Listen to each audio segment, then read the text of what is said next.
guys, welcome to my channel, or welcome back. My name is Haley, and in today's video I'm going to be talking all about my Make-A-Wish experience. My Make-A-Wish experience was back in 2016, which was 7 years ago, which blows my mind that so much time has passed already, but it was something that brought me so much joy, so much hope, and so many precious memories, and I want to share it with you. And I actually documented my Make-A-Wish journey, so if you want to see those vlogs, you can. I recorded it, just keep in mind that was 7 years ago when I was younger, but yeah, so I'm just gonna get started in this video. So before I got involved in Make-A-Wish and started the process with the Make-A-Wish Foundation and had my wish granted, I was under the assumption that wishes were only granted for kids who had a terminal diagnosis like cancer, and that's actually not true. Make-A-Wish grants wishes for kids who have life-threatening conditions, and for me, my life-threatening condition is mitochondrial disease. And a little bit of context on that: it's something I was born with, it's something I've dealt with my whole life. It's very much a big roller coaster. I have a lot of videos about it if you want to learn more on my channel. And in 2016, long story short, mitochondrial disease almost caused me to die. And so that was a really traumatic, hard experience, and all of that health stuff kind of happened over the course of several months. And so as I started getting worse, the harder it was for me to push through and me to fight. It might sound silly to some people, but one of the only things that gave me hope was the thought of having my wish granted, because a few months prior my doctor had referred me to Make-A-Wish. And so since my doctor had planted that seed, I had started dreaming about what I would want my wish to be, and it was something that gave me a little bit of hope. The thought of possibly getting to that point and making new memories, that's what kept me going, and alongside fighting for my family. But those were basically the only two things. And you know, I made it out of that health decline, and I am thankfully more stable now and in a much different place than 2016. But 2016 was really difficult, and it was really hard, and it wasn't until after I started recovering and getting better that I was able to restart the process with Make-A-Wish, because my doctors kind of had wanted to put a pause on the process just because of how I was doing. But since I started getting better, they started that process up, and the Make-A-Wish Foundation contacted us. They got all of the paperwork filed, and they sent over two Make-A-Wish wish granters to interview me about what I wanted my wishes to be. And they have you like list a couple of wishes in case one, won't be possible, based on logistics or based on your doctor. So originally I really wanted to go to Paris and go in the Eiffel Tower, but my doctors wouldn't let me out of the country, so that was a no. But my next wish that ended up being granted was to go to Disney World with my family. Hi guys, pardon the interruption. My mom needed my opinion on something, but as I was saying, once all the paperwork was filed and everything was approved on my doctor's end, it was just a waiting game to get the phone call from Make-A-Wish saying that my wish had been granted and giving us additional details. And I remember every time our phone rang, I was like, is that Make-A-Wish? Is that Make-A-Wish? Is that Make-A-Wish? And my parents were always like, no, we haven't heard anything.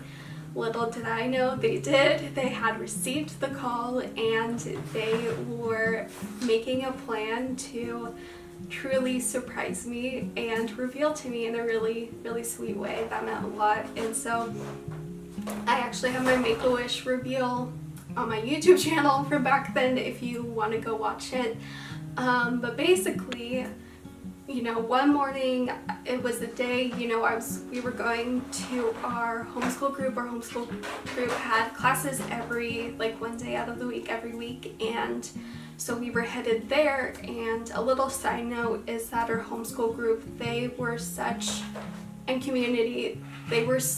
huge part of helping us get through 2016. And they were there for us, walking alongside us, praying, supporting us, they were really awesome. So everyone there means so much to me, and it meant so much to me that my reveal was there, but I didn't know it at the time until it happened.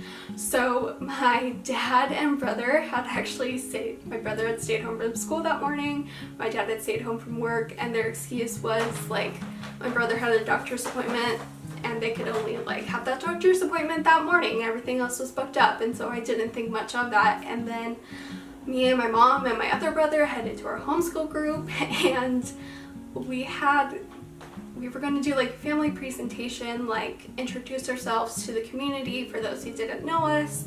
It was something every family did weekly. And so me and my mom got up there in the building, and she was yelling for my brother. My brother was nowhere to be found, the one who had come with us. And I was like, Mom, just leave him. I was so embarrassed because she kept yelling, Justin, Justin, where are you? Like, so loud. But that was the cue, and everyone missed the cue. But all of a sudden, It's a Small World starts playing, and I didn't even register it at the time. And my dad and brother, who had stayed home from school, came out with one side flowers and a balloon, and then on the other side all my friends come, and they're all holding a sign saying your wish has been granted. And I was so overwhelmed, like I didn't know what to think. That's how it was revealed to me that my wish was granted, and it was just really special that it was a community thing. It was very emotional. I still get emotional thinking about it, which is why I'm speeding through it, but it still means so much to me that that's how it was revealed, and that everyone I loved and my best friend was there. She surprised me, and I had specified that I wanted to go to Disney World during Christmas time. So it was revealed to me, I want to say in October, and then November was when we went to Disney World. And so exactly a week before we left on my wish trip, I had a Make-A-Wish reveal party where they kind of shared all the details and everything, and that was really fun. So I had all my loved ones and my friends there, and the wish granters came and told me about the trip and where we would be staying, and shared that I was going to get to the airport in a limo, and they would have a separate van to transport my wheelchair. And so that was so exciting. I don't know about you, my lifelong dream at that point had always been to be in a limo, and so knowing I was going to be able to experience that, I was really excited. And so the morning came that we had left for my wish trip, and it was really special. A dear loved one who was my second mom, who since passed, she was there to send us off, and I just really treasured that she was there for that. And I really just treasured that whole morning. It was so early. It was pitch black outside still when we left, but we got in the limo. We got to control like the lights and the music, and there was soda in the cup holders, and so me and my brothers just had the best time, and we're so excited. And we got to the airport and boarded our flight. Then we landed in the Orlando airport, and we were searching for the person. We were told to look for a person holding a sign saying my name. We found him, and I actually saw that sign somewhere, and he gave us the directions to where we would be staying and helping us get our rental car, and we headed to Give Kids the World. And I think honestly Give Kids the World Village, the name kind of explains itself, but it's truly the most magical place. And even if I had only stayed there my entire wish trip, I would have been happy with that because of just all the magic there. I'm gonna try to explain it. I'm actually wearing a Give Kids the World shirt right now, but Give Kids the World Village is a village which is specifically for Make-A-Wish families. You can only stay there on your wish trip. You can't go back and stay there again. You can visit during the day, but that's what makes it really special for every new family, is they get to experience what other people have as well, and everyone who goes there, at least when I went, it was all villas. I know they've added even more places to stay, and so we had an entire villa. So we had a full kitchen and dining table, a living room, laundry, 2 bedrooms, a huge bathroom and another bathroom, and we had our own driveway for our rental car, and it was just so cool and beautiful. And when we got there, it was Candyland night, I want to say, and every day of the week is a different holiday because unfortunately a lot of families that go there, not everyone gets to make it to the next holiday, and so that's what makes it really special. And so I want to say the next night we were there was Halloween, which was, we had like a table full of candy, but it was so fun that there was different holidays. And I want to say like that Thursday was like the Christmas celebration, and they have a full cafeteria there with the most delicious food. They have allergy friendly options. They have a cookie cart going around the entire village that you can get however many cookies you want. They have, when I went, it was called the Ice Cream Palace. They've since renovated it and renamed it Henry Starlight Scoops after the founder. I encourage you to research the story of Henry Landworth and Give Kids the World Village, because he was a Holocaust survivor, and that played a huge part in why he made Give Kids the World Village, and his story is amazing, and I'm forever grateful to the legacy he started. But at the Ice Cream Palace, I want to say, was like open basically all day, and you could get ice cream however many times you wanted. There was no judgment. If you wanted it for breakfast, lunch, and dinner, fine by them. And what made it the most awesome thing is the entire week on my wish trip, I never once thought about what I had gone through, that I had mitochondrial disease. It was the first and only week of my life I went a full week not thinking about anything in regards to my health or worrying about anything, and I wasn't paying attention to the fact that I was using a wheelchair, paying attention to the fact that I had to take medicine. I was able to be a kid, which with all that I had gone through, I had been forced to grow up overnight. Being able to be there and being treated like a kid by everyone who worked at Give Kids the World Village was something I didn't know I needed. I didn't know that I needed to be shown that there is so much more to the world, and just having joy and not having any worry was the best thing. And being able to see my brothers be little kids again and to just have so much fun, not worry about me, that is the biggest gift I could have ever been given. At Give Kids the World, you don't need to worry about anything. They go above and beyond, and there's pizza you can call to order at your villa. Like, it's just the coolest place. They have so many things there to do. There's an arcade, there's a movie theater, there's a swimming pool. Hi guys, if this specific clip feels a little disjointed, it's because it is, because I've left out a very big detail and part of Give Kids the World that I want to share. So at Give Kids the World, they have this place called the Castle of Miracles, and in the Castle of Miracles, first of all, it's really cool inside there, and second of all, they have all of these stars, and each star in the Castle of Miracles represents a wish kid that came to Give Kids the World Village. And being able to see that each wish kid was able to leave a mark on the village is absolutely beautiful and really, really special. And so I was able to customize my star. So mine is a little gold star in the Elephant Galaxy at Give Kids the World. On it, I wrote my initials or my name, and I wrote the year 2016, and I actually have a replica of the star, but I wanted to highlight that part of Give Kids the World because that is such a huge part of visiting the village, and I did not want to not include that in this video. So now back to the rest of this video. It was just such a fun time. Going to Disney World was also really fun. We went to Magic Kingdom, Animal Kingdom, Disney Hollywood Studios, and Epcot. My favorite was Animal Kingdom. We went on a safari right there, and one of the rhinos actually came right up to our car. It was a little scary, but that was so cool. And something, I don't know if they do this still, but they gave me something called the Genie Pass, so I was able to go to the front of the line for all rides.